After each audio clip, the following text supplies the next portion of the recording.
বিনা হিসাবে আপনি জান্নাতি বানিয়ে দেবেন।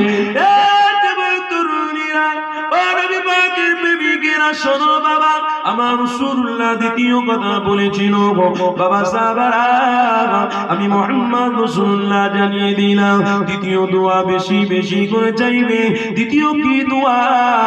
বাবা সাহাবারা, আল্লাহ যদি জান্নাতে দিতে হয়, জান্নাতুল ফিরদাউসটা নসিব করে দেবে।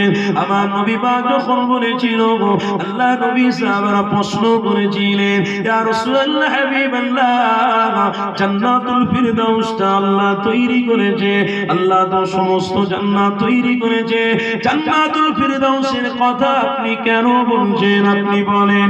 আল্লাহ নবী আমার সাহাবাদের ঘরে বলেছিল, বাবা সাহাবারা, আমি মুহাম্মদ রাসূলুল্লাহ জানিয়ে দিলাম, জান্নাতুল ফিরদাউস